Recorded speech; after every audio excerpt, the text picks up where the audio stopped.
A quiet trembling lived in my chest long before he admitted anything. Ah, a trembling that made my breath catch without warning. It began as a faint disturbance, a small ripple in the calm surface of my marriage, but it grew into something sharp enough to carve through every illusion I once believed. Oh God, my heart. I felt it the night he came home, carrying a silence that did not belong to him, a silence that entered our apartment before he did, settling around us like fog, dense enough to swallow the truth he refused to speak. And I could almost hear my pulse gasp at the weight of it. He stood near the doorway without removing his coat, as if the weight of what he carried had anchored him in place, and a soft, uneasy sigh slipped through me. His eyes did not meet mine. His hands remained stiff at his sides. Something inside me recognized the danger instantly, the same way a body senses the presence of a storm long before the first drop of rain touches the earth. And I felt a shiver run through me. He finally whispered my name, and the sound of it terrified me, weeping quietly inside my chest. It had never sounded so fragile, so unsure, so saturated with the kind of guilt that forces the heart to brace itself. "I need to tell you something," he said. The sentence seemed harmless, gentle, almost innocent, but innocence does not tighten the air. Gasp. Innocence does not make time freeze. Innocence does not make a woman's pulse accelerate with a fear she cannot yet explain. Oh my God. I took a step toward him, but something deep inside warned me not to take another. My breath hitching softly. "Say it," I replied. The words tasted steady, but my stomach twisted in ways I could not hide from myself, a trembling swirl of dread. He opened his mouth, closed it again, and dragged a trembling hand across his face. A confession was fighting against whatever was left of his restraint, and the tension made my throat tighten. The room felt unbalanced, off-center, as if one more truth could tilt the entire world, and my heartbeat thudded unevenly. I waited, unable to move, unable to speak, unable to breathe. I needed to hear what he had tried for weeks to keep buried beneath new cologne, late returns, and the kind of tiredness that never reached his eyes. Oh, the hurt of remembering it all. "I did something," he murmured. My heart reacted before my mind did. A single beat dropped heavily into the silence, louder than anything he had said so far. A deep, painful thump that made my chest ache. His gaze shifted downward, refusing to meet mine. I could feel the answer rising between us, like smoke from a fire I had not yet seen, but already felt burning through the floor. Oh, the sting of it. Nothing in his posture held the man I married. Nothing in his trembling suggested this was something small. "What did you do?" I asked, my voice shaking despite my attempt to steady it. He leaned against the wall as if the truth itself might knock him down. His breath shook, not from fear of what he had done, but from fear of how the consequences would sound once spoken aloud, and the heaviness of it made a faint whimper rise in my throat.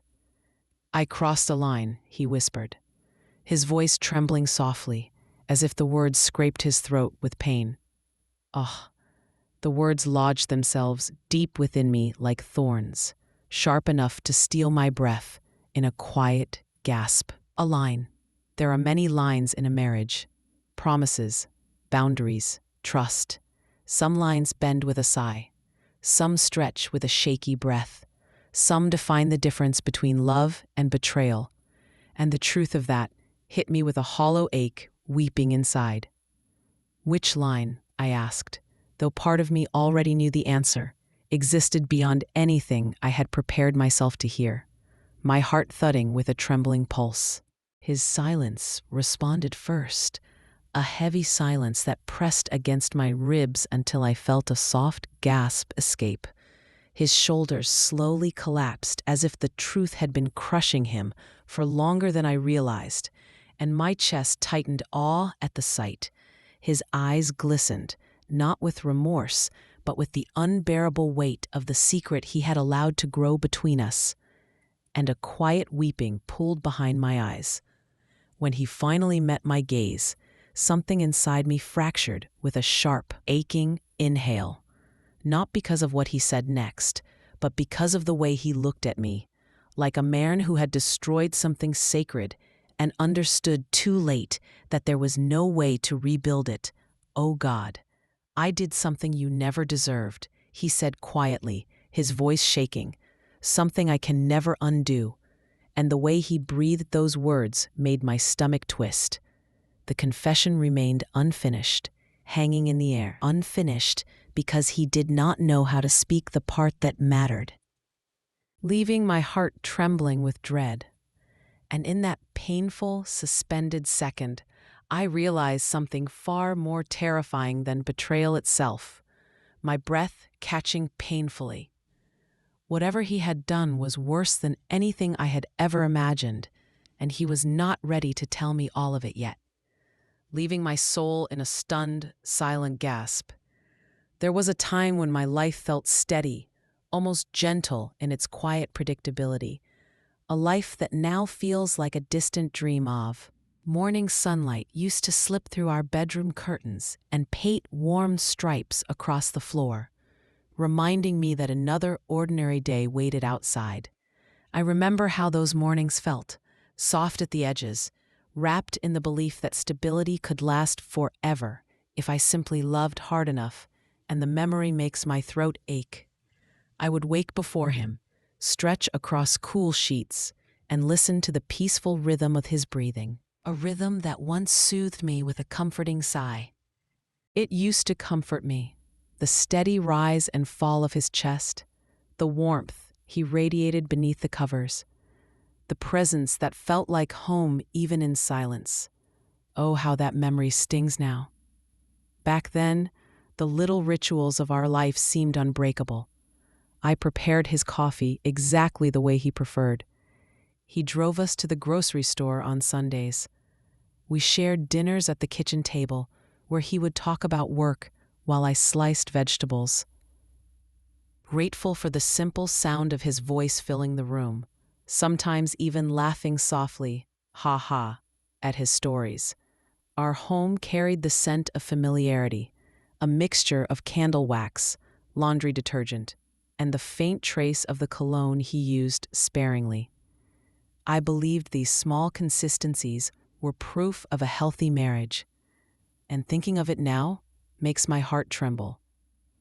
Our friends used to say we looked solid together, the kind of couple that moved through the world with quiet understanding. I thought they were right. I thought we had grown into each other in ways that made us safe. His hand always reached for mine when we crossed a busy street, and I would smile softly. Aw. My head always rested naturally on his shoulder during late-night movies. These gestures were so effortless that I never questioned their sincerity, not even for a second. The early years of our marriage were filled with little joys I once mistook for permanence. Ah, those sweet days. We traveled to small towns during long weekends, wandering through antique stores and laughing at the odd treasures we found. Ha ha ha. Those silly things still echo in my mind. He cooked dinner for me on nights when I returned home late. He kissed the top of my head while I worked on my laptop, and sometimes my heart fluttered at the softness of it. He bought me flowers without any occasion attached to them, and I felt a warm rush in my chest every time. Each moment stitched itself into a sense of security I believed would last. Sigh. There was a softness in the way he looked at me then. His eyes held warmth, an unspoken promise that our life together meant something sacred. Ah, I cherished it. He admired my ambitions, or at least he claimed he did. He encouraged my ideas, or at least that is what I believed. There was a time when he felt like my partner, my friend, my safe place to land when the world outside felt harsh or uncertain. and remembering it now makes my throat tighten. Our conversations felt natural. We talked about future plans with an ease that made the path ahead seem clear. We imagined a bigger home, a dog, maybe even a child. We discussed places we wanted to visit and dreams we wanted to chase, sometimes laughing breathlessly at our own wishes. I trusted his words because they sounded so unforced, so genuine, so intertwined with mine that I did not see any reason to hold suspicion between us. Oh, how innocent that trust feels now. Looking back, I can see how much of myself I poured into those quiet routines. I shaped my days around our shared rhythm, believing that mutual love meant mutual safety. I measured my happiness through the stability of our life, convincing myself that contentment was proof of longevity, a belief that now aches deeply. I used to believe I had built something sturdy with him, something that could hold us both without bending. Oh, what a fragile hope that was. There were evenings when I would watch him in the dim light of our living room, the soft glow from the lamp outlining his profile, and I felt grateful to exist beside someone who seemed so committed. He laughed easily then, a sound that once made me smile softly. He reached for me without hesitation. He listened when I spoke. Or at least he pretended well enough that I never noticed the cracks beginning to form inside him. Gasp. My memories of that time still hold shape, but they no longer feel warm. They feel like echoes from a distant life, echoes that remind me how blind certainty can be. Ah, it stings. I see our old life now through a different lens, one sharpened by truth and betrayal. The moments that once felt full now carry shadows I never noticed while living them, and my chest aches at the thought. There was comfort in our routines, but there was also naivety. I believed loyalty was as natural to him as breathing was to me. I assumed commitment had the same weight in his heart as it had in mine. I trusted his smile, his touch, his presence. I trusted the version of him he allowed me to see, weeping quietly at how wrong I was. I built my world around that trust. I did not know then that stability can disguise a slow unraveling. I did not realize that betrayal does not always arrive loudly. Sometimes it slips quietly behind affection, hiding in the places where certainty feels strongest, sending a shiver down the spine. Sometimes it grows in the shadows of routine until the day it finally steps into the light. Gasp. Back then, my life looked safe and familiar. I believed I stood on solid ground. I had no idea how close I was to the edge, and that ignorance breaks my heart to remember.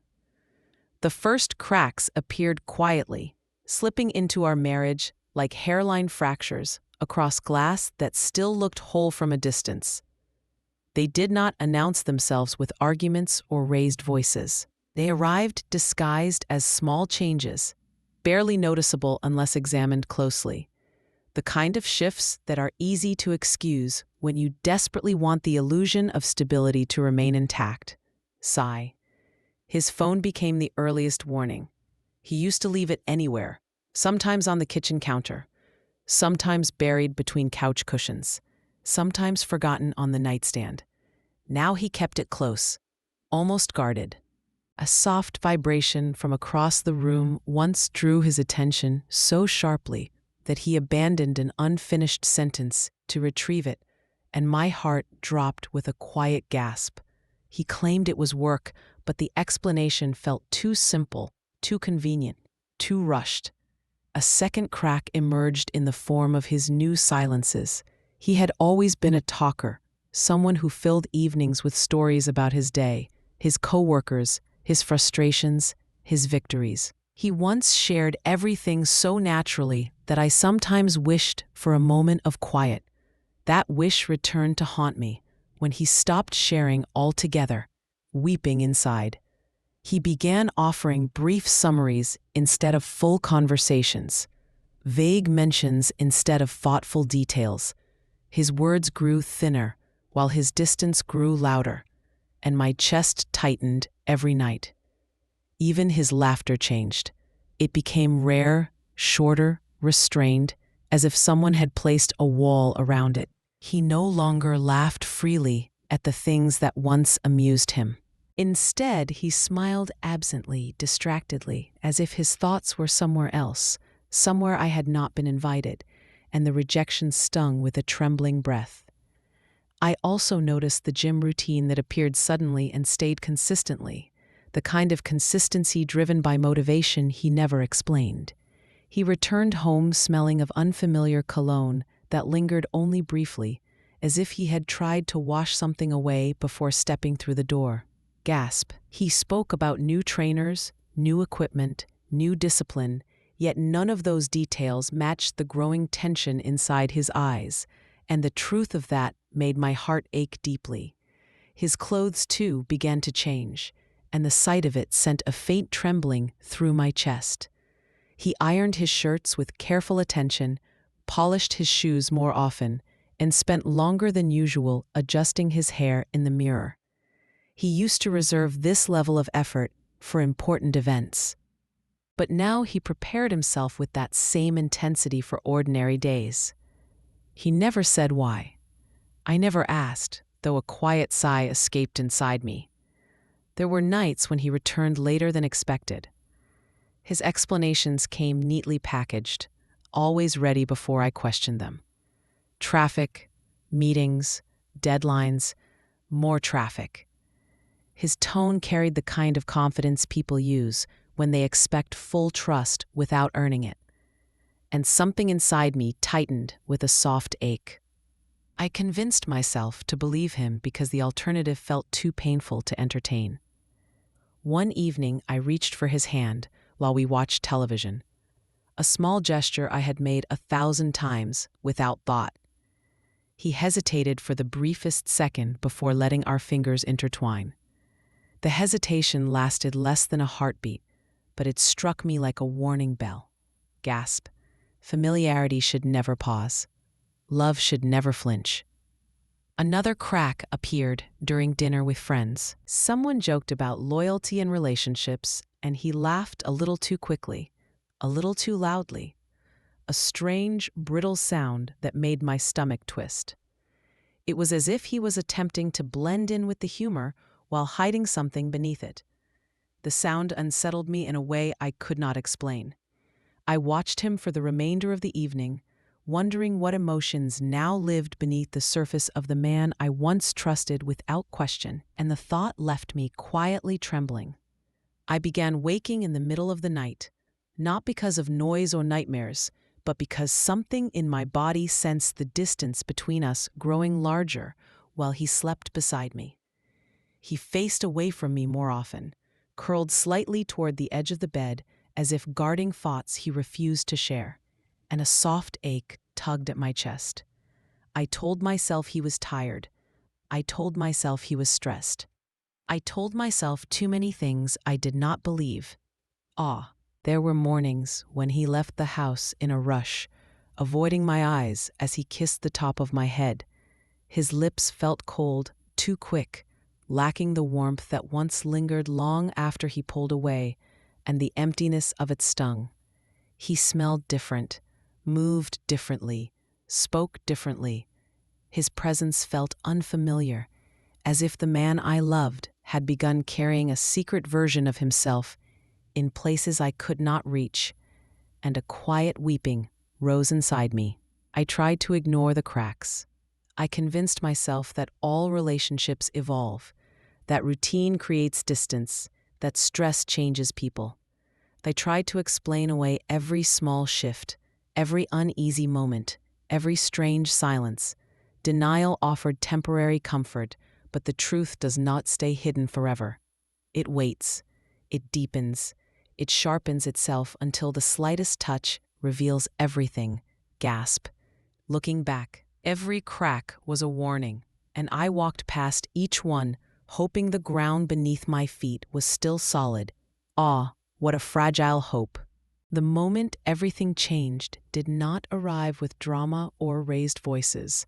It came quietly, slipping into my hands in the form of a simple piece of paper that should never have belonged to me. The truth often reveals itself in ordinary moments, disguised as something harmless until it cuts straight through the illusion you have been trying to protect. And my breath caught. It began on a Tuesday afternoon when I stopped by the dry cleaner to pick up his shirts. The clerk handed me a small stack of neatly pressed clothing, but something else rested on top. A folded receipt that must have slipped into the pile by accident. I almost ignored it. I almost threw it away without looking. Yet something in my chest urged me to unfold it, trembling. The ink was fresh. The date was recent. The purchase was unmistakable. And a sharp gasp escaped me. A restaurant receipt from a place he always claimed was too expensive for casual dining. 2 entrees, a bottle of wine I never liked, a dessert he always said was too sweet. The signature at the bottom belonged to him.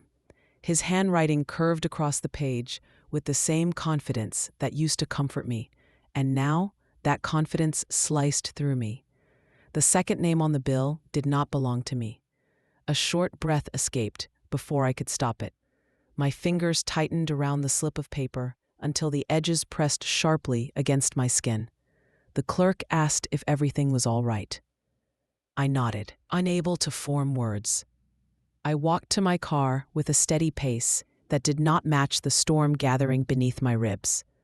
Once inside, I spread the receipt across the steering wheel, forcing myself to read it again, as if repetition would soften the impact. It did not.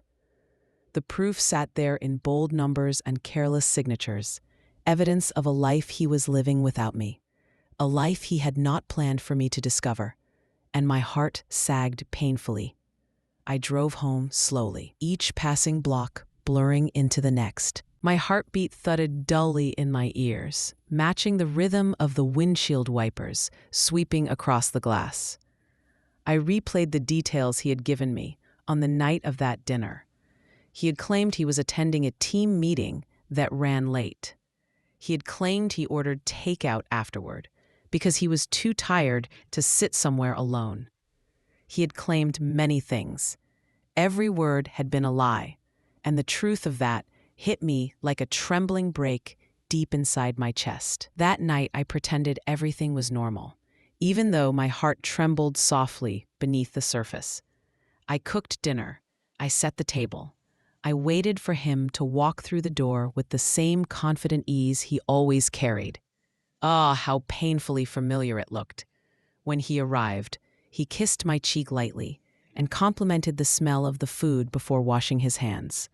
I watched him move around the kitchen with the familiarity of a husband comfortable in his routine, and my chest tightened with a quiet ache. He had no idea that I had seen the truth. He talked about work, about a colleague who had irritated him, about a project that needed adjustments.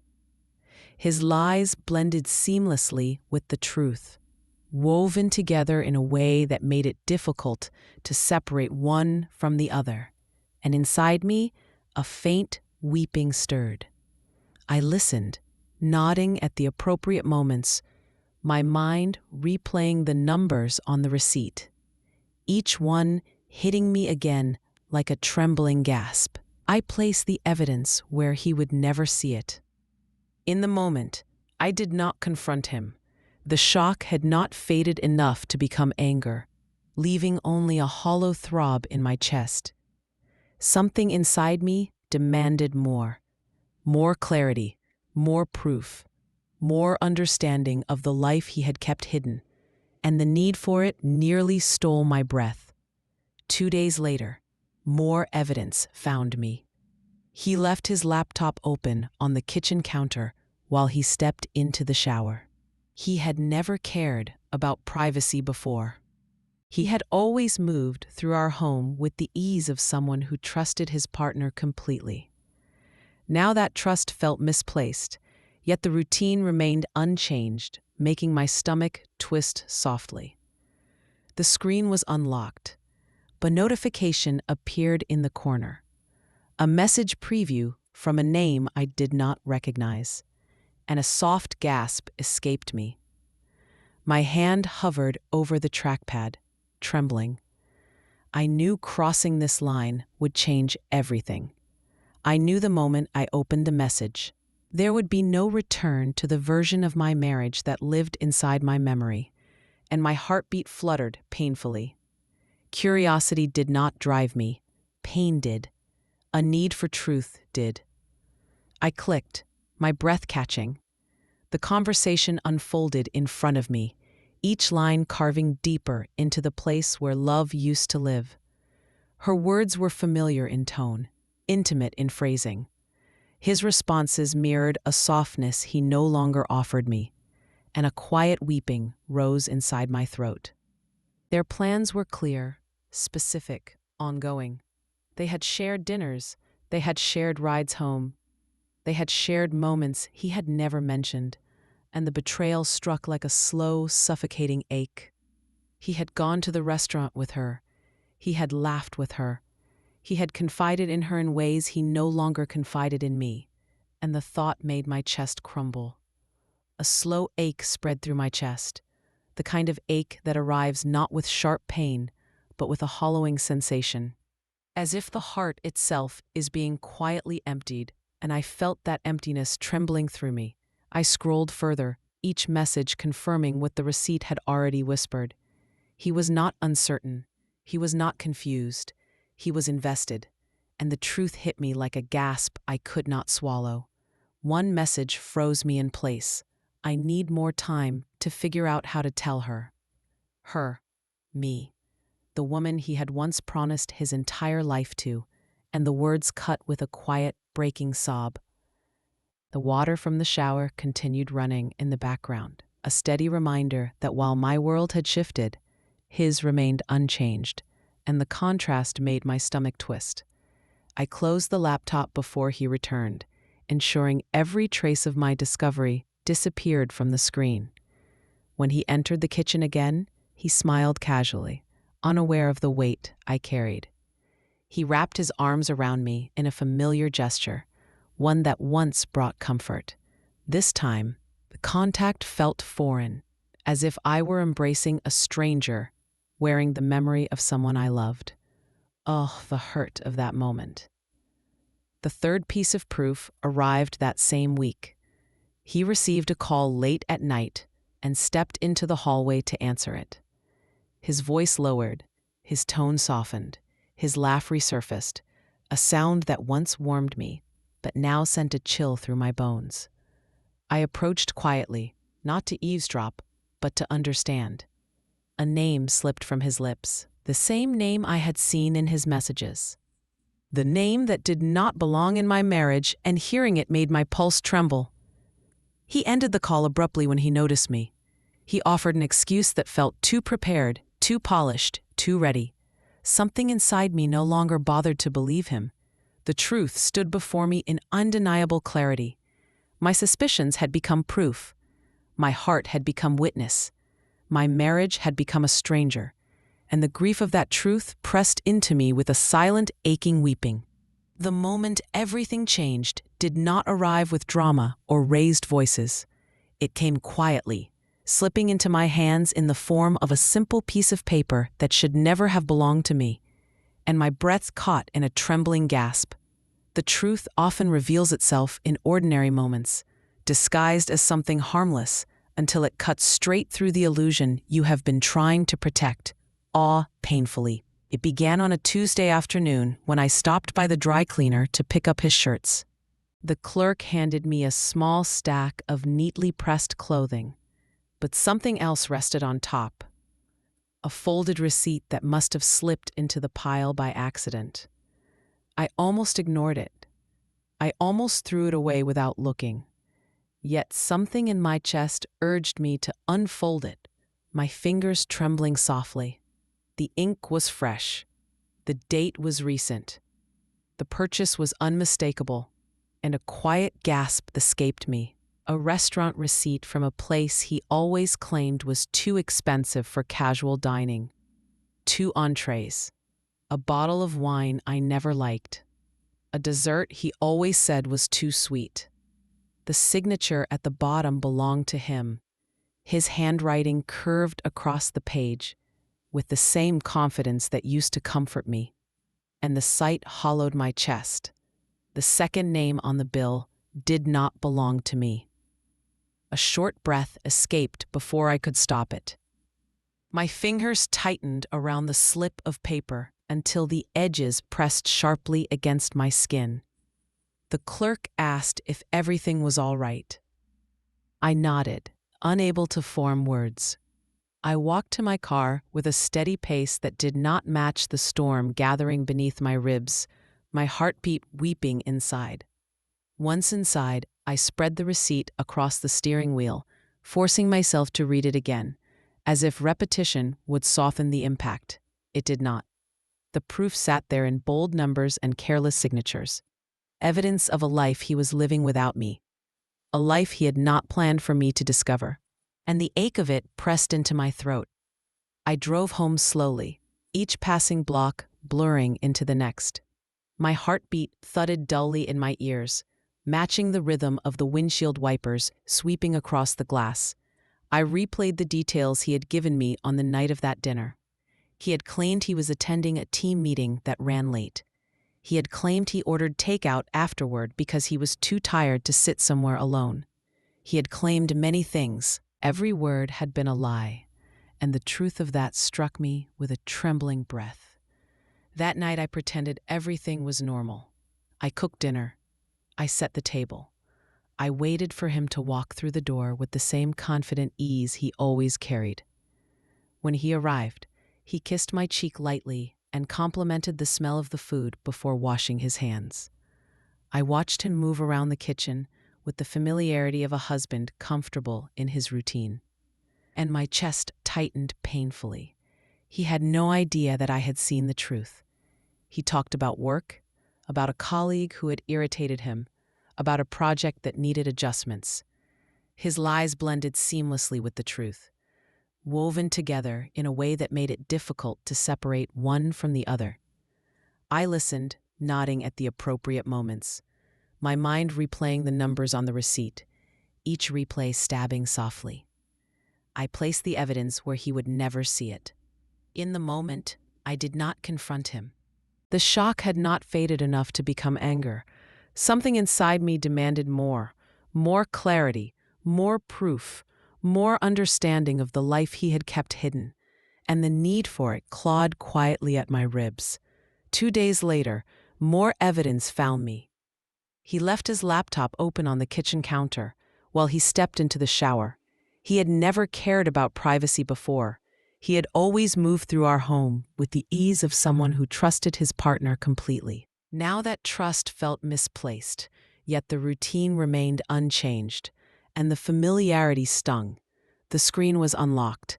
A notification appeared in the corner, a message preview from a name I did not recognize, and I gasped softly. My hand hovered over the trackpad, trembling. I knew crossing this line would change everything. I knew the moment I opened the message, there would be no return to the version of my marriage that lived inside my memory. And the weight of that truth shook me. Curiosity did not drive me. Pain did. A need for truth did. I clicked. The conversation unfolded in front of me, each line carving deeper into the place where love used to live, my heart thinning with each sentence. Her words were familiar in tone, intimate in phrasing. His responses mirrored a softness he no longer offered me, a softness that made my throat sting. Their plans were clear, specific, ongoing. They had shared dinners. They had shared rides home. They had shared moments he had never mentioned. He had gone to the restaurant with her. He had laughed with her. He had confided in her in ways he no longer confided in me. A slow ache spread through my chest, the kind of ache that arrives not with sharp pain, but with a hollowing sensation, as if the heart itself is being quietly emptied. I scrolled further, each message confirming what the receipt had already whispered, and my breath wavered. He was not uncertain. He was not confused. He was invested, and the word hit like a trembling. One message froze me in place. I need more time to figure out how to tell her. Her, me, the woman he had once promised his entire life to, and the betrayal curled painfully inside my chest. The water from the shower continued running in the background, a steady reminder that while my world had shifted, his remained unchanged. I closed the laptop before he returned, ensuring every trace of my discovery disappeared from the screen. When he entered the kitchen again, he smiled casually, unaware of the weight I carried. He wrapped his arms around me in a familiar gesture, one that once brought comfort. This time, the contact felt foreign, as if I were embracing a stranger, wearing the memory of someone I loved. Ah, the sting of that moment. The third piece of proof arrived that same week. He received a call late at night and stepped into the hallway to answer it. His voice lowered, his tone softened, his laugh resurfaced. Oh God, that laugh. I approached quietly, not to eavesdrop, but to understand. A name slipped from his lips.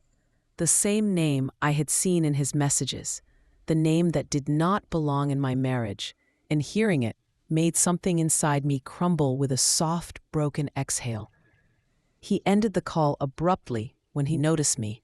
He offered an excuse that felt too prepared, too polished, too ready, and something inside me tightened with a trembling ache. Something inside me no longer bothered to believe him. The truth stood before me in undeniable clarity. My suspicions had become proof. My heart had become witness. My marriage had become a stranger. Awe, the sting of that realization. The days that followed changed the rhythm of my breathing. Each inhale felt heavier than the last, as if the air itself resisted entering my lungs.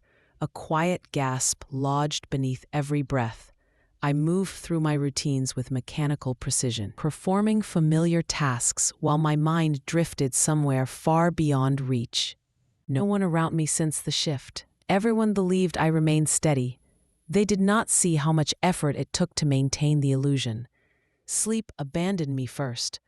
I lay awake each night, listening to the soft hum of the refrigerator, the faint buzz of streetlights outside, and the even rise and fall of his breathing beside me. That steady rhythm, once a source of comfort, now pulsed through the quiet like a cruel reminder. He slept peacefully while my thoughts spiraled endlessly, weaving through memories, red flags, and unanswered questions that refused to rest, each one scraping against my heart. Mornings became a battle before I even stepped out of bed. I opened my eyes and felt the weight of dread settle on my chest, a heaviness that blurred the boundary between physical exhaustion and emotional fatigue. Sigh. I forced myself to rise, forced myself to smile, forced myself to prepare breakfast the way I always had. My hands moved automatically, although each movement felt detached from the person performing it. The world did not pause to acknowledge my unraveling. Friends called with small talk. Colleagues sent routine messages. My mother asked whether I had eaten properly that week. I answered each question with the same steady tone, the one I had mastered long ago to hide feelings no one needed to see. I spoke clearly, calmly, and convincingly. No one asked about the darkness pressed behind my words, because no one heard it. The hardest moments arrived when I found myself alone. Silence became sharper, louder, almost suffocating. I could feel the truth pressing against my ribs, demanding space, demanding acknowledgement. Yet I continued to swallow it back down, afraid that letting it surface would shatter everything at once. My breakdown lived quietly inside me, expanding in the shadows while my exterior remained intact. A silent weeping tucked behind my ribs. Even simple tasks began to fracture me. His shirt, hanging on the closet door, drew tears I concealed by blinking rapidly until my vision cleared. The smell of his cologne drifting through the hallway twisted something deep inside my chest. The sight of our wedding photo on the mantel forced me to look away before the ache transformed into something unbearable. Gasp. There were moments when I caught myself staring into nothing, my mind replaying the messages and the receipt again and again. The same scenes repeated like a film stuck on a loop, each repetition carving deeper into the fragile pieces of my heart. I could not stop searching for explanations that would soften the reality, but none existed. The truth remained sharp, no matter how gently I examined it. He continued moving through our home with the same practiced ease. His laughter returned in brief moments, although it never reached his eyes when he looked at me. He did not notice the change in my silence, the tightening of my jaw, the way my hands trembled when he brushed past me. He believed my composure meant ignorance. He believed my smile meant trust. He believed the world inside me remained unbroken. I wished he would notice. I wished he would look closely enough to see the cracks forming beneath my skin. I wished he would ask why my voice sounded softer, why my eyes lingered on the floor, why my shoulders sagged beneath the weight of something invisible. He did not ask. He did not see. Pain has a way of isolating a person even in a crowded room. I sat through dinners with friends, nodding at their conversations while my mind drifted back to the messages he had sent another woman. I attended family gatherings, smiling politely while a hollow ache pulsed beneath my ribs like a silent bruise. Everyone assumed I was fine. No one realized my heart had begun collapsing quietly inside my chest, weeping in silence. Nights were the worst. The darkness offered no distraction from the thoughts that pressed relentlessly against my skull. I lay inches away from him, listening to his calm breathing, wondering how a person could betray someone so deeply and still sleep without disturbance. Tears slipped across my temples and disappeared into the pillow, leaving no evidence behind. I never sobbed loudly. I never clutched my chest dramatically. My grief unfolded in stillness, in quiet gasps, in the tightness of my throat each time he rolled closer to me in sleep. My suffering did not demand attention. It existed in silence because I feared that acknowledging it aloud would make it real in a way I was not yet ready to face. There were mornings when I stood in front of the bathroom mirror and barely recognized the reflection staring back. The person in the glass carried the same face, the same features, the same familiar shape, but her eyes held a sadness I had never seen in myself before. The grief made them darker, heavier, almost protective of the truth they now guarded. A quiet breakdown is different from a visible one. It leaves no dramatic evidence for the world to notice. It hides behind practiced smiles and steady movements. It grows under the surface, expanding through the layers of a person until it becomes part of their breath, their posture, their silence. It does not demand space. It consumes it quietly. I lived beside him in those days, sharing the same home, the same bed, the same routines, while the emotional distance between us widened into something unrecognizable. He did not feel the shift. He did not sense the unraveling. He did not realize that every moment of my silence carried a truth he believed I would never uncover. My breakdown remained invisible to everyone, even to him, the man who once claimed he knew me better than anyone else. The collapse had already begun. I simply learned to carry it where no one could see. Ah. The turning point arrived without warning, woven into a moment so ordinary that it should not have held the power to reshape my entire future. It happened on a morning when the sky outside our window glowed with a muted gray, a color that mirrored the heaviness lodged inside my chest. I stood in the kitchen preparing his coffee, performing the familiar ritual with hands that no longer shook. Not because the pain had faded, but because something far more resolute had taken its place. He entered the room with the same practiced ease, greeting me with a casual tone that belonged to someone who believed everything remained intact. He placed a light kiss on my temple, unaware of the truth I carried in the quiet corners of my heart. He reached for his mug, thanked me absent-mindedly, and scrolled through his phone with the same slight smile he always reserved for messages that did not come from me, and my breath tightened. In that moment, while watching him stand only a few steps away, an unexpected clarity settled over me. It did not arrive with anger or desperation. It settled with an almost peaceful certainty, a calm awareness that I no longer had to accept the fragments of a love that no longer belonged to me. Gasp. The grief inside me shifted, making room for something sharper and more defined. Strength. It did not begin as a shout or a dramatic declaration. It began as a quiet refusal to keep sinking into the hollow spaces he created. I realized I could not change what he had done, but I could choose what I would do next. My heartbreak might have been involuntary, but my response did not have to be. He finished his coffee and moved toward the door, asking if I needed anything before he left. I responded with the same composed tone I had used for weeks, a sound so steady that it hid every trace of the storm churning beneath the surface. He kissed my cheek again, light as a whisper, and walked out without noticing the subtle shift in the air behind him.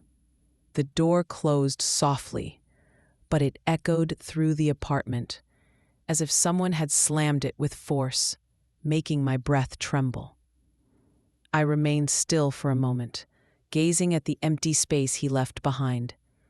My breath steadied, my posture straightened, my heart, battered but not broken, began to beat with a different rhythm, a rhythm no longer controlled by fear or betrayal. I reached for my phone and opened the messages I had taken screenshots of days earlier. I studied the words he had never intended for me to see, the plans he made, the affection he offered to someone else, the lies he crafted effortlessly. My chest did not ache the way it had the first time I read them. Instead, a quiet resolve settled deeper within me, firm and unshakable. I would not allow myself to collapse beneath the weight of his choices. I would not become the silent casualty of his carelessness. I would not break simply because he expected me to remain fragile. Oh, no more. The next step came naturally, almost instinctively. I opened a new folder on my phone and labeled it with a name that held no emotion, only purpose. Inside it, I organized every screenshot, every photo of receipts, every piece of digital evidence that had clawed at my heart. Each item felt like a small reclaiming of power, a reminder that knowledge did not weaken me. It strengthened me. Gasp. I retrieved the receipt from the dry cleaner and placed it in an envelope I hid inside a drawer he never opened. I saved the details of the call I overheard, writing down the exact time and date with a clarity that steadied my hands trembling slightly. These actions did not feel vengeful. They felt necessary. They felt like the foundation of something I would need later, something that would protect me from the chaos he had unleashed. Strength does not always roar. Sometimes it whispers, sometimes it moves slowly, gathering itself in quiet corners until the moment it decides to step forward. That morning, I felt it rise inside me with steady determination, a calm fire spreading. I did not announce my decision aloud. I did not confront him with anger. I did not unravel in front of anyone. Instead, I carried my strength silently, storing it in places he did not know existed. I allowed myself to breathe without fear of what was coming next. I allowed myself to imagine a future where I did not live in the shadow of his deception. The moment I decided I would not break was not dramatic. It was not loud. It was not visible to anyone but me. But it changed everything. It was the moment my pain began transforming into purpose. Sigh. It was the moment my heartbreak shifted into clarity. It was the moment I stopped being the woman who suffered and started becoming the woman who would rise, trembling with new resolve. Just moment my pain began transforming into purpose. Sigh. The decision to protect myself grew into action with a quiet certainty.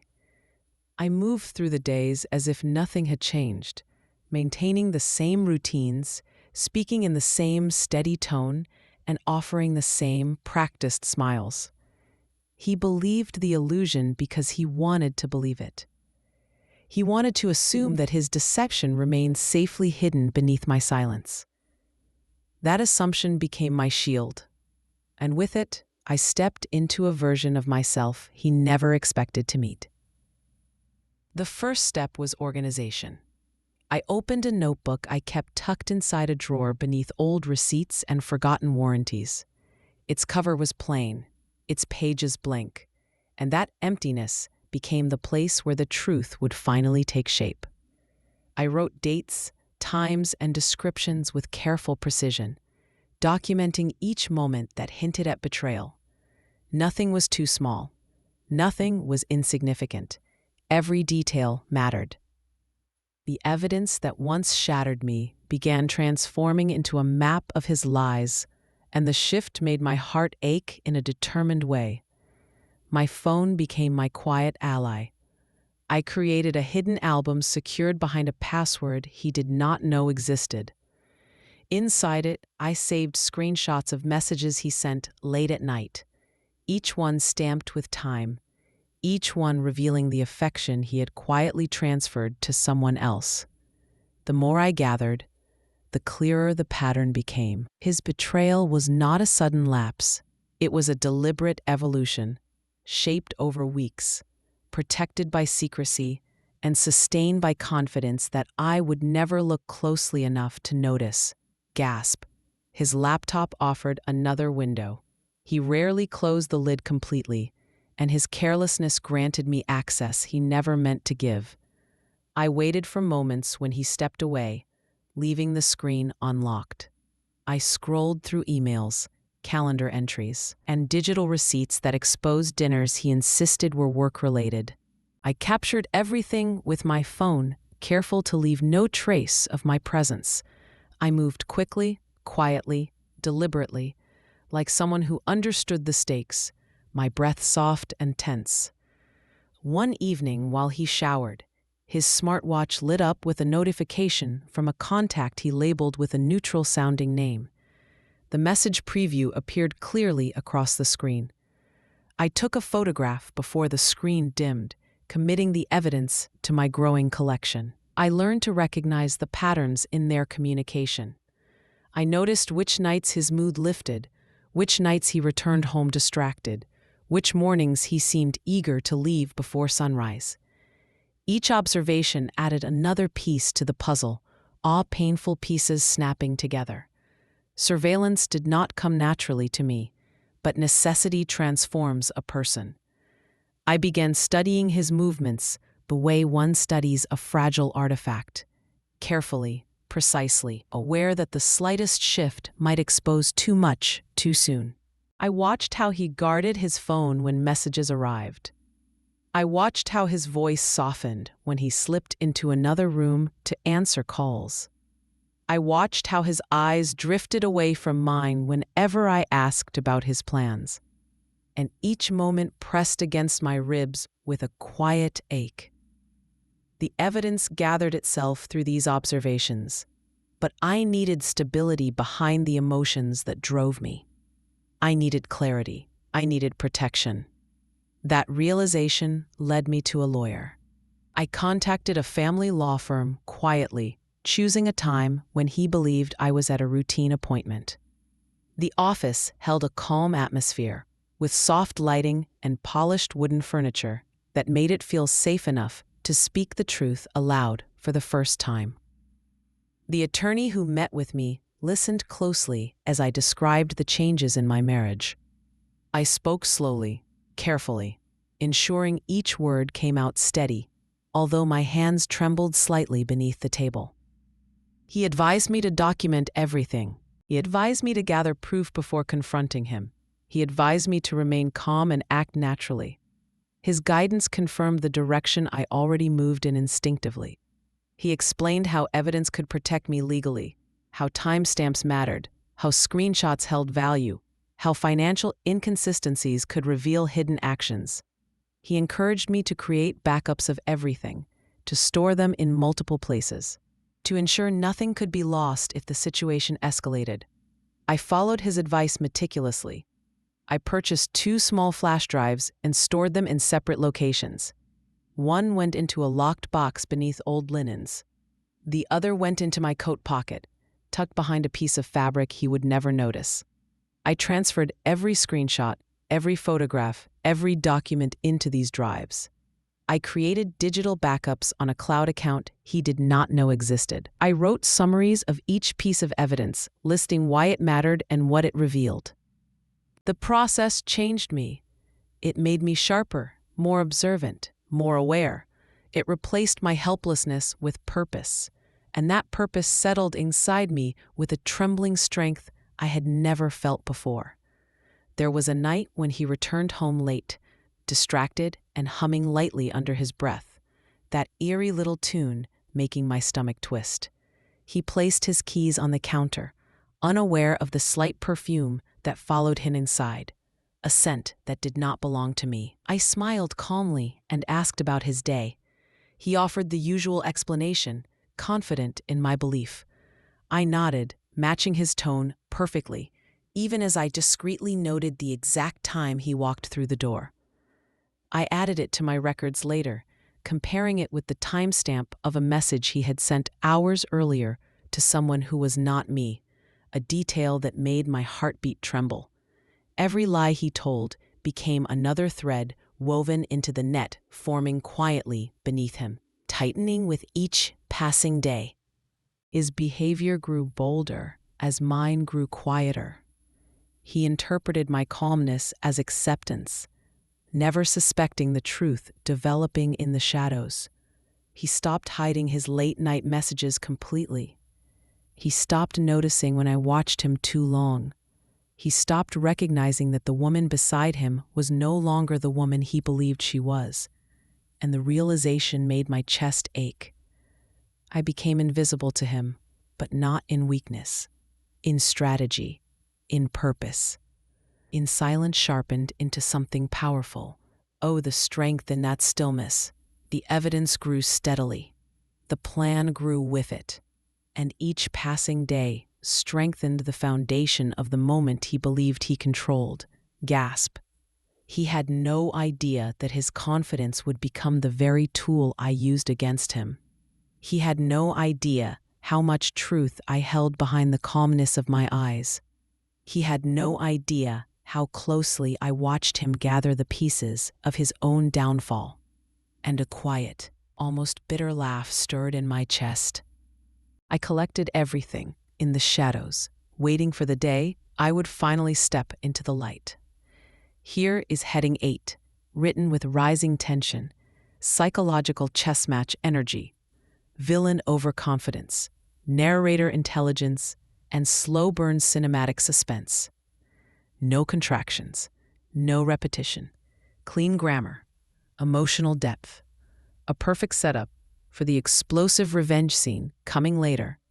Oh, the thrill of control beneath the pain. The preparations began long before he realized he was performing in a play he did not control.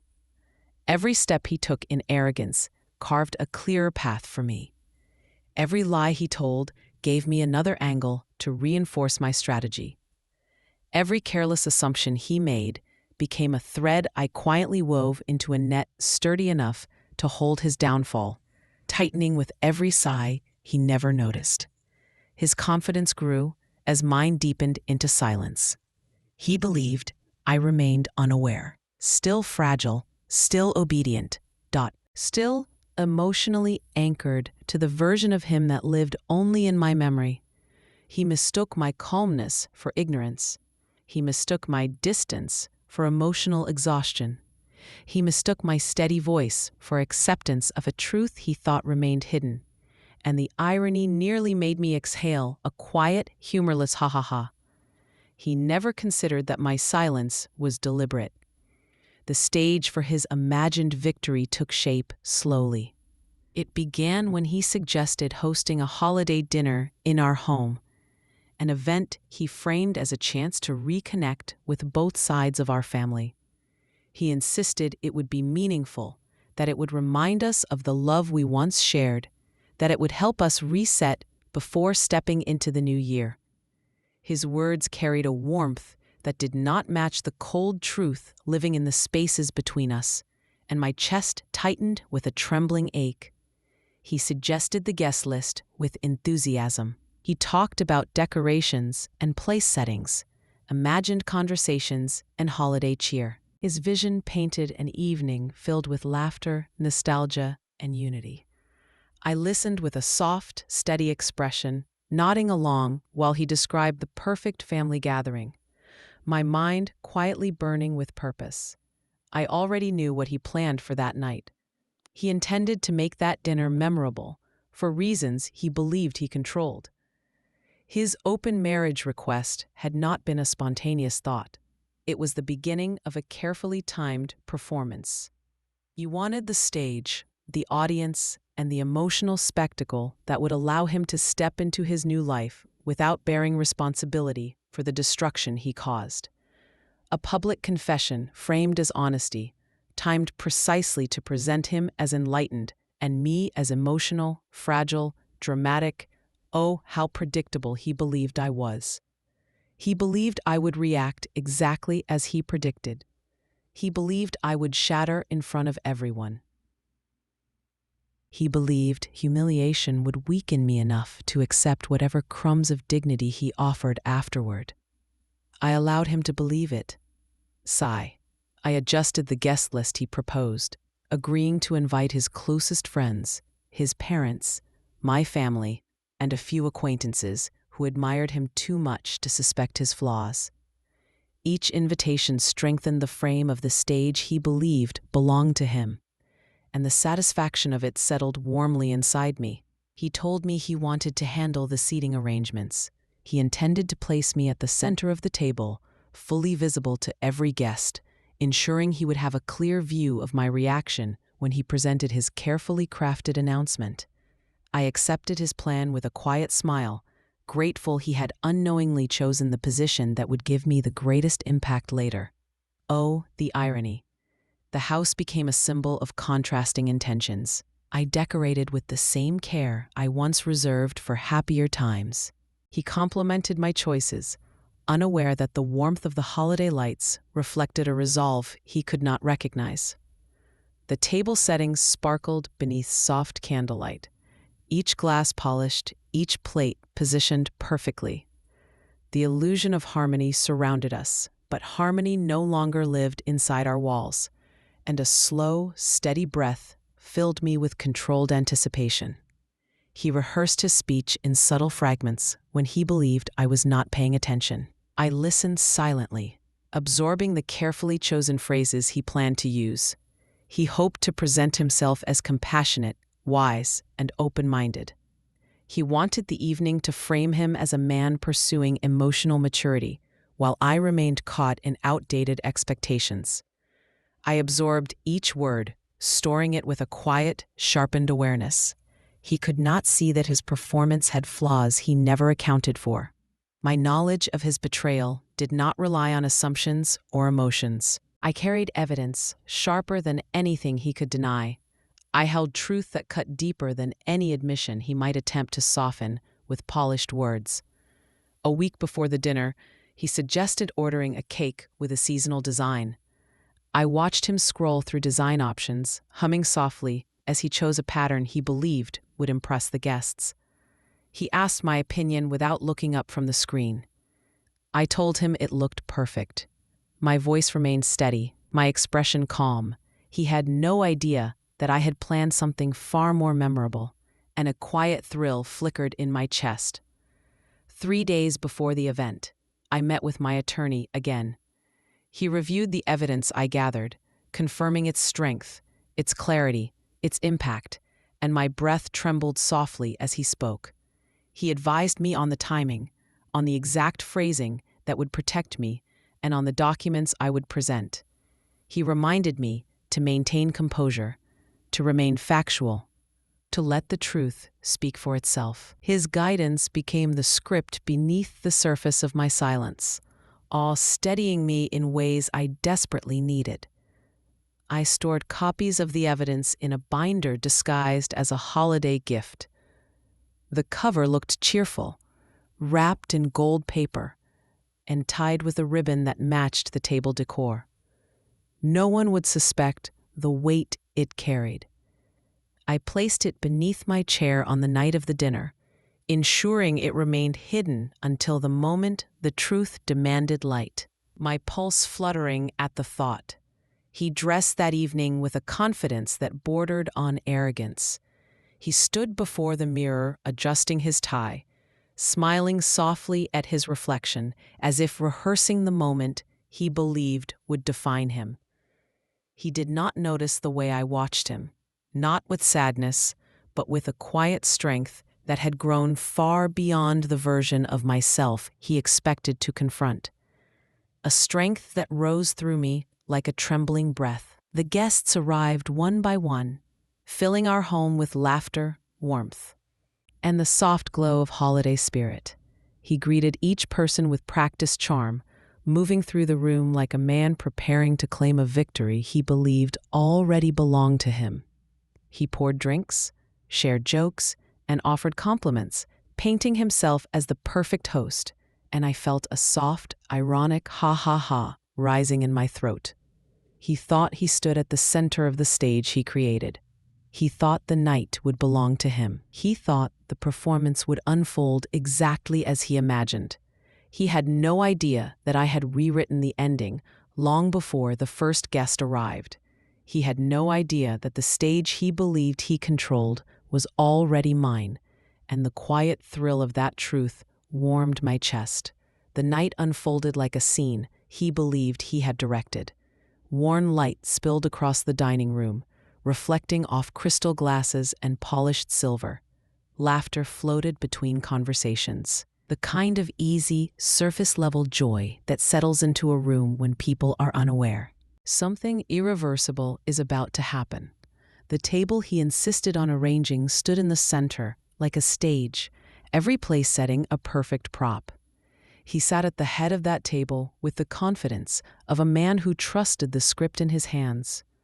I sat where he had placed me, in full view of everyone, close enough for him to watch my every reaction.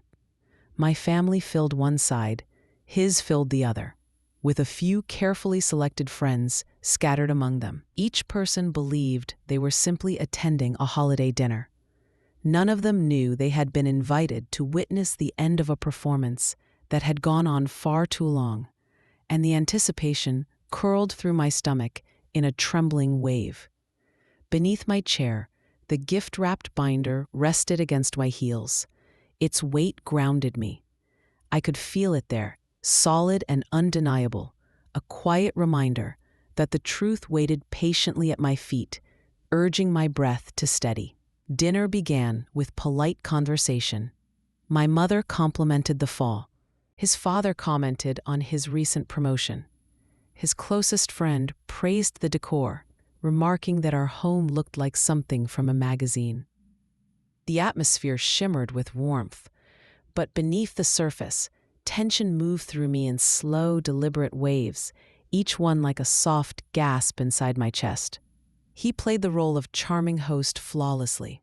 He poured wine, refilled plates, and cracked jokes that drew easy smiles from everyone at the table. His hand brushed my shoulder occasionally, as if to insist that we remained united, as if to reassure the room that our life together remained exactly as it appeared. The touch sent a cold ripple across my skin. The illusion would not last much longer. The moment approached with a strange calm. I watched him closely and recognized the subtle tightening of his jaw, the slight straightening of his posture, the way his fingers tapped lightly against the base of his glass. He was preparing to speak, and my heartbeat tightened in a trembling rhythm. A hush settled gradually as conversations faded. He tapped his fork gently against his glass, and the clear ring cut through the room, drawing every eye toward him. The glow from the chandelier softened his features, giving him the appearance of a man about to deliver heartfelt words. Oh, how he loved that spotlight. He loved attention like this. He loved the feeling of eyes on him, the power of holding a room in suspense. "I want to say something," he began, voice smooth and steady. He looked around the table, pausing on each face with practiced sincerity before letting his gaze rest on me. For a brief second, our eyes met, and there was that flicker again, that tiny tremor of guilt, hiding under layers of confidence. He took a breath, and my stomach tightened. "This year has been a year of growth for me," he said. "For us. I have been doing a lot of thinking about relationships, about honesty, about how people change with time." The words sounded gentle, wise, measured. They were designed to soften the impact of what he intended to reveal, and the manipulation in his tone made my breath quiver. He continued, "I believe that love does not have to look the same forever. I believe that people can care deeply for each other and still need more freedom. I have been reading a lot about alternative ways of building partnerships, and I think it is time I share something important with all of you." My mother shifted slightly. His mother stiffened almost imperceptibly. A few guests exchanged curious glances. They sensed something significant coming, but none of them understood the shape it would take. He turned fully toward me, face composed, voice calm. "I have spoken with my wife," he said, "and I feel ready to be honest about the way I want to live moving forward." The lie slid easily across his tongue. He had not spoken with me. He had spoken at me. He lifted a folded envelope from beside his plate. It rested in his hand like a tool he believed would secure his future, and a quiet trembling stirred in my chest. The guests watched closely, attention sharpened by curiosity. "I want us to explore opening our marriage," he announced. "I want to do this in a loving, respectful way. I want everyone here to know that I care deeply for her, but I also need to be free to connect with others." A murmur moved across the table like a slow wave. Eyes turned toward me, searching for shock, for pain, for protest. He waited with measured patience, expecting tears or anger, expecting the emotional display that would support his narrative. I did not give it to him. Instead, I let the silence stretch just long enough for the discomfort to settle. I felt every heartbeat, every held breath, every trembling pulse beneath my ribs. My hands remained steady in my lap as I studied the man who had just tried to turn my humiliation into a performance. "Thank you," I said quietly, my voice soft as a calm exhale in my throat. The room went even quieter. Confusion flickered across a few faces. He blinked, thrown slightly off balance. "I appreciate your honesty," I continued, meeting his eyes fully, feeling a slow, rising steadiness warm my chest. "It is important that everyone here hears the truth tonight." He relaxed slightly, mistaking my words for compliance. Relief crossed his features for a brief second. I reached beneath my chair and pulled the gold-wrapped binder into my lap. The ribbon slipped free under my fingers with a smooth, practiced motion. I placed the package gently on the table in front of him, my breath tightening with quiet resolve. "I brought something as well," I said. The atmosphere shifted. Curiosity sharpened into tension. Every gaze moved from his face to the gift resting between us. He frowned slightly. "What is this?" "A gift," I answered. "For you, for all of us, really." He hesitated, then began to unwrap it. Fingers working more stiffly now. The gold paper fell away, revealing the binder beneath. He opened it with the casualness of someone expecting a sentimental gesture. The first page wiped the ease from his face. A printed screenshot stared back at him. His words, her name, the timestamp, the flirtation he thought existed safely inside his private messages. A soft gasp slipped from someone at the table. His eyes scanned the page, and the color drained slowly from his skin. He turned the next sheet. Another screenshot, another message, another piece of his double life preserved in ink. My heart thudded once, sharp and steady. He flipped faster. Receipts, location records, photographs of his car parked outside places he claimed he never visited. The quiet hum of the room faltered, turning into shocked stillness as those closest to him glimpsed the content over his shoulder.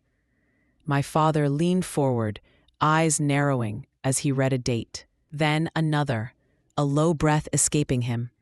My mother's hand moved to her mouth, trembling against her lips. His best friend stared without blinking, frozen in place. His mother clutched the edge of the table, refusing to look away. "What is this?" he whispered, voice suddenly thin, almost shaking. "This is the honesty you forgot to include in your speech," I replied, feeling a quiet, burning ache settle inside me. He lifted his head, disbelief fighting with panic in his eyes. "You went through my messages?" A faint tremor ran through his words, one that betrayed his fear more clearly than any expression. "Yes," I said calmly. "After I found the receipt from the restaurant you visited with someone who was not your wife. After I listened to the late-night phone calls you took in the hallway. After I watched you rewrite our marriage in silence." A soft tremble passed through me, but I held my posture steady. His father exhaled sharply, the sound closer to a growl than a sigh. His mother shook her head slowly, eyes shining with a complicated mixture of disappointment and humiliation. He closed the binder for a moment, as if doing so would erase what it contained. When he opened it again, new pages stared back at him. A summary of financial discrepancies. Bank statements crossing dates he had fed me lies about business trips. A printout of my formal consultation with the attorney I had met weeks before. Further in, a document rested in a clear sleeve, a copy of the separation filing I had submitted before this dinner. He stopped breathing for a second when he saw the date. It was earlier than tonight, earlier than his attempt at a public confession, earlier than his performance. His throat tightened visibly. A flush crept up his neck. You filed," he muttered. "Yes," I replied. "I filed quietly, with full documentation. You wanted an open marriage. I chose an open truth." My words carried a quiet strength, steady as a heartbeat. A low murmur moved down the table again. My sister stared at me with wide eyes that held equal parts shock and pride. My father's expression shifted into something fierce, protective, unshaken by the discomfort in the room. My mother blinked, her eyes glossy with emotion. He looked around helplessly, seeking someone to agree with him, someone to validate his narrative. No one spoke. His best friend refused to meet his eyes. His mother finally looked down, unable to hold his gaze any longer. "This is private," he snapped suddenly, desperation leaking into his tone. "We should not be discussing this in front of everyone." "This was your stage," I answered evenly. You chose the audience. You chose the timing. You chose to involve everyone when you decided to use honesty as a shield for betrayal. I am only returning the truth to the place you wanted it to live. My calm tone wrapped tightly around the tension in the room. The words settled heavily over the table. No one defended him. No one suggested I remain calm, because I already was. No one accused me of overreacting, because the evidence spoke louder than any emotion. He grabbed the binder and flipped back through it, as if searching for something to disprove, some flaw that would let him take control again. Each page offered only more confirmation. There was no argument left that could undo what lay before him. His world began to collapse, not in one dramatic moment, but in a series of realizations that moved across his face in waves. The realization that his lies were visible, the realization that his control had vanished, the realization that the woman he believed would shatter had instead been preparing for this night in quiet, unwavering detail. His breath hitched. He pushed back his chair with a sharp scrape that echoed through the room. His hands trembled slightly as he gripped the edge of the table. "You planned this," he said, accusation thick in his voice. "Yes," I replied, "the same way you planned to stand here tonight and present your betrayal as an enlightened decision. The difference is that my plan came with proof. Yours came with excuses." He looked around once more, hoping someone would step in, someone would call this unfair, someone would shift the blame away from him. The only thing he saw reflected back was disappointment, and in some faces, a quiet, simmering anger. His carefully constructed world, the one built on control, secrecy, and arrogance, had finally folded in on itself. Not because I screamed, not because I caused a scene. His collapse happened because the truth stood in front of him, undeniable and unshaken, while the audience he chose watched him face it for the first time. I did not raise my voice. I did not curse him. I did not beg for understanding. I simply gathered my strength around me, looked at the man who once promised to protect my heart, and let him feel what it meant to stand fully exposed under the weight of his own choices, a feeling that trembled through the air like a quiet storm. The morning after the dinner arrived with an unusual stillness. Light filtered through the curtains in soft strips, illuminating the pieces of my life that remained untouched by the night before. I moved through the apartment with a calmness that surprised even me. No tremors in my hands, no frantic heartbeat, only a quiet understanding that something irreversible had shifted. A weight, a strange peace filling my chest. He, however, woke to a very different world. The first consequence arrived before noon. His best friend sent a single message, short and blunt. He no longer wished to involve himself in anything that resembled deceit. The friendship that had inflated his ego for years began to crumble under the weight of exposure. Loyalty built on convenience never survives the truth. The second consequence surfaced when he reached his office. The holiday dinner had been the talk of his colleagues, and although I had not intended for gossip to reach the professional world, people have a way of carrying stories forward. Eyes followed him as he walked down the hallway. Conversations paused when he entered a room. The confidence he once displayed began to falter beneath the weight of silent judgment. His steps grew uncertain. His supervisor requested a meeting that same afternoon. Questions arose regarding professionalism, character, and conduct. His reputation, once spotless, began to fracture. The company valued its public image, and the allegations of deception and manipulation carried more gravity than he anticipated. His throat tightened visibly when he left the office. The third consequence arrived in the form of a temporary leave. Officially, it was described as a period of reevaluation. What he understood the truth. Certain roles require trust. Certain roles require respect. He had violated both. The career he once held as a shield began to slip from his grasp. A painful silence followed him home. By the end of the week, more consequences followed. His parents, who once defended him without hesitation, struggled to reconcile the man they believed he was with the man exposed before them. His mother hesitated each time she spoke to him, her disappointment evident in the quiet pauses between her words. His father spoke less often, choosing silence over support. Their distance made his shoulders sag. Extended family reached out to me privately. Their messages held sympathy, disbelief, and gratitude that I protected myself with dignity. None of them offered him the validation he craved. He felt their distance long before anyone voiced it aloud, a realization that struck him with a quiet, hollow weight.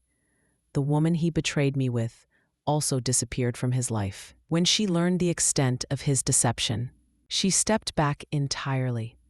She ended every form of communication and submitted a formal complaint to their company regarding inappropriate boundaries.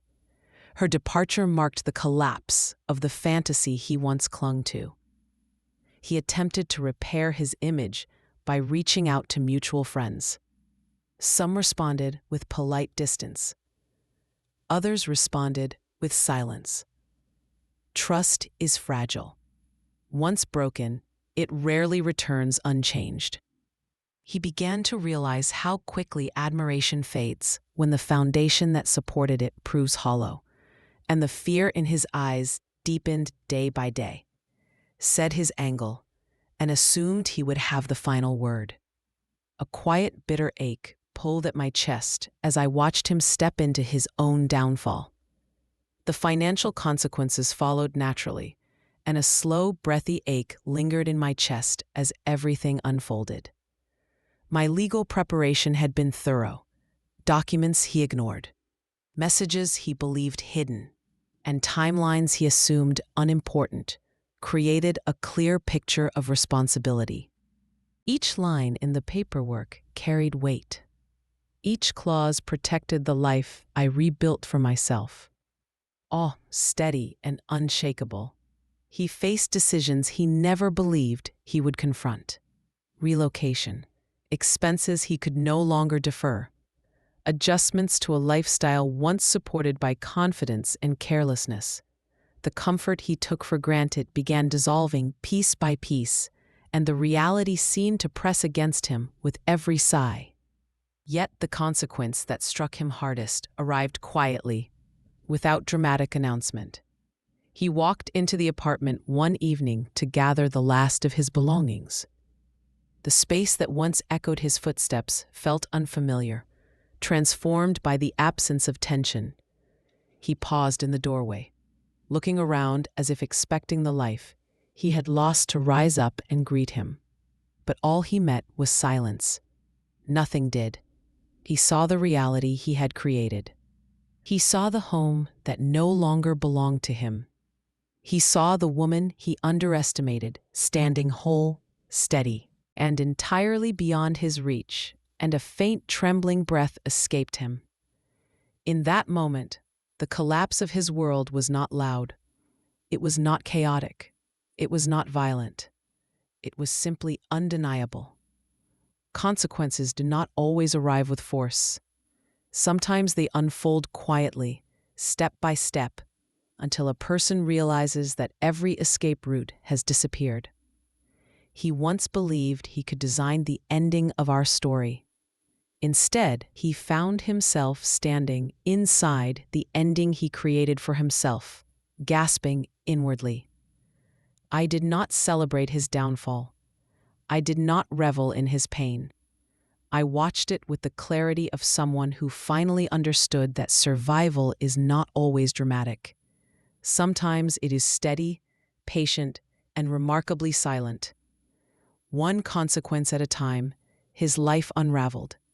One breath at a time, mine began to rebuild, leaving a soft warmth in my chest. The days that followed did not offer instant relief. Healing did not arrive as a single moment of clarity or a sudden rush of peace. It unfolded slowly, almost cautiously, as if it needed to be sure I was ready to receive it. My heart had spent so long wrapped in tension that the absence of chaos felt foreign at first.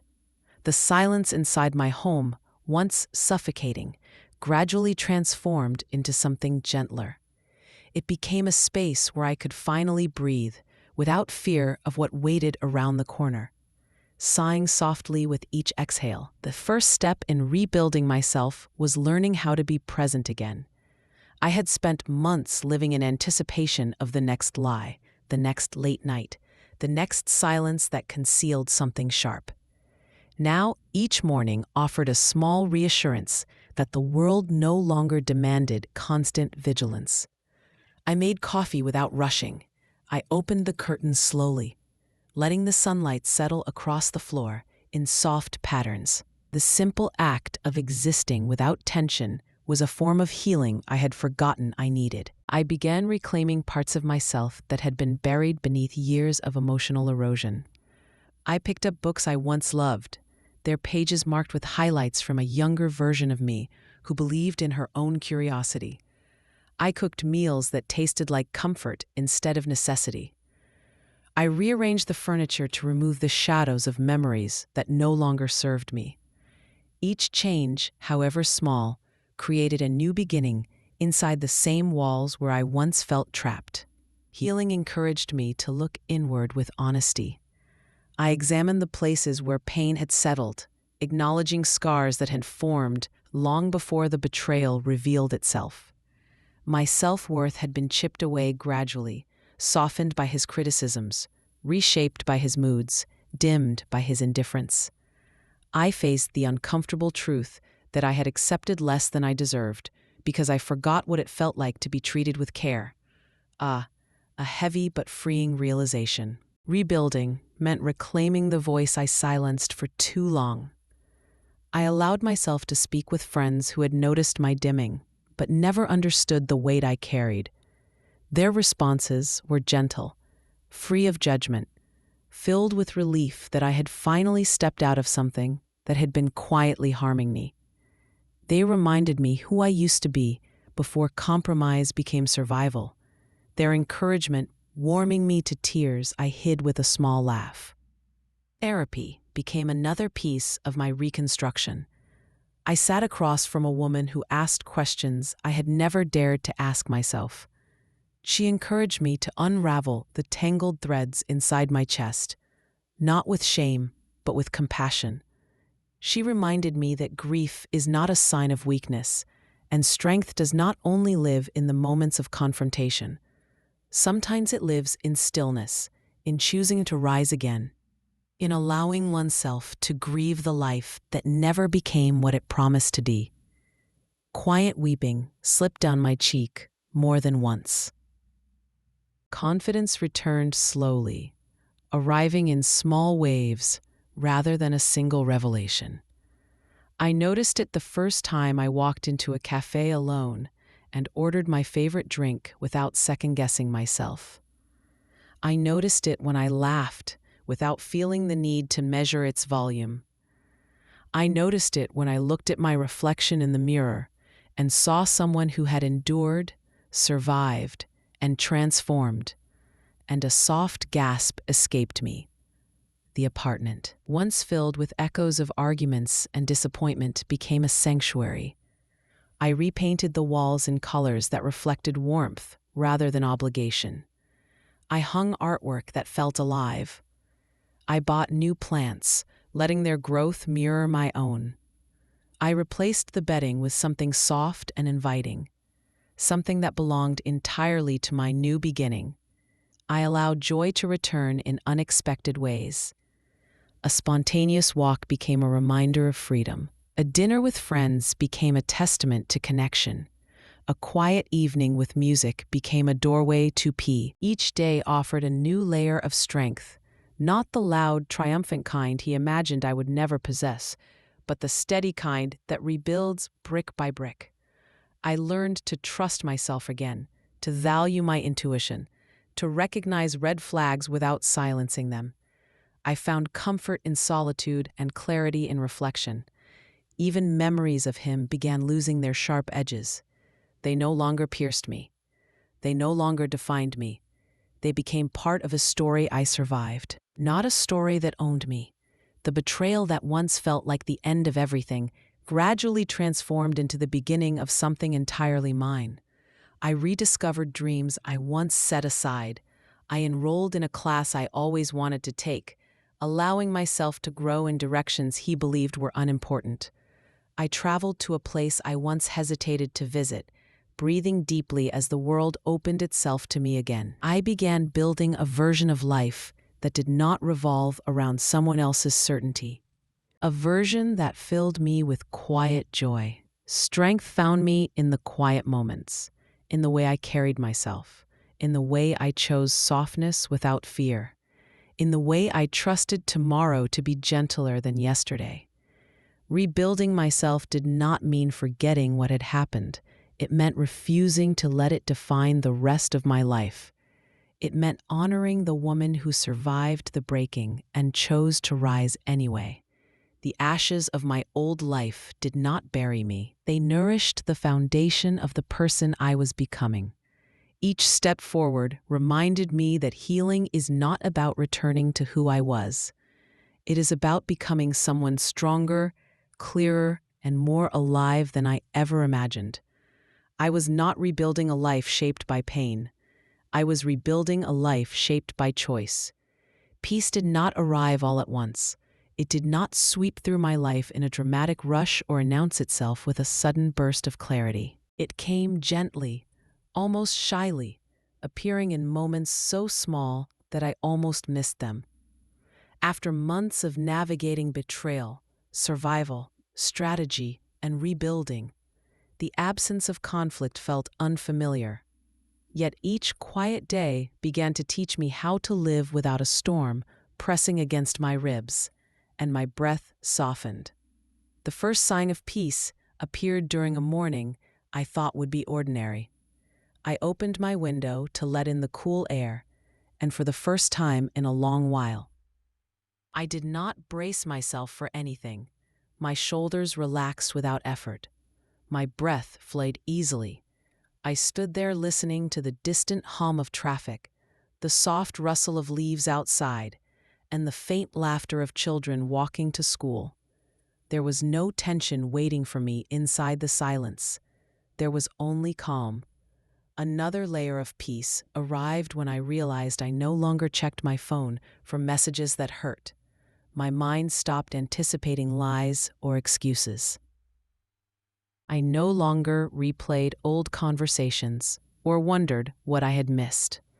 The ache that once lived constantly in my chest began to soften, losing its sharpness until it became nothing more than a quiet memory. I did not feel triumphant. I felt free. Peace also found me in forgiveness, not for him, but for myself. I forgave the version of me who tried too hard, who held on too long, who believed love could survive on hope alone. I forgave the woman who silenced her instincts because she feared the truth would break her. She did not know her own strength then. She does now, a gentle warmth blooming in my chest. Acceptance became a companion rather than a burden. I accepted that I could not change the past. I accepted that I could not rewrite the years that taught me lessons I never asked to learn. I accepted that love can fade, trust can fracture, and people can become unrecognizable without warning. I accepted that grief is not a sign of weakness, but a sign of depth. A sign that my heart had once cared honestly. Most importantly, I accepted that my life no longer needed to revolve around someone else's choices. Peace deepened on the day I returned to the cafe, where he once met me for weekend breakfast. I sat by the window with a cup of coffee and watched the city move around me. I realized I no longer associated the place with him. The memory had dissolved. The space now belonged to me alone. The world had continued without hesitation, and I had learned to move with it. Even the apartment felt lighter. The shadows of arguments, silences, and secrets had faded. Sunlight touched every corner without being interrupted by tension. The colors I chose for the walls reflected my new beginning. Fresh plants grew where grief once settled. Laughter returned in the form of visiting friends. Music played softly in the evenings, not to drown out pain, but to accompany joy. There were nights when I lay in bed and felt the softness of the sheets against my skin, grateful for the simple comfort of choosing them myself. I no longer listened for the sound of keys in the door or footsteps in the hallway. The quiet no longer frightened me. It soothed me. Closure did not arrive because he apologized. Closure arrived because I no longer needed anything from him. I no longer waited for explanations that would not change the truth. I no longer carried the weight of what happened as a measure of my worth. I built a life where he could no longer reach me. Not emotionally, not mentally, not spiritually. The war inside me ended when I understood that survival had turned into strength, and strength had turned into peace. I stepped out of the ruins without bitterness. I stepped forward with clarity, carrying only the lessons that shaped me into someone wiser, steadier, and far more alive than I ever felt during the years I spent beside him. Peace became the quiet glow beneath my skin. It became the space I protected fiercely. It became the life I chose freely. The war was over. Its echoes no longer controlled me. Its wounds no longer defined me. What remained was a woman who walked through fire and learned to breathe again.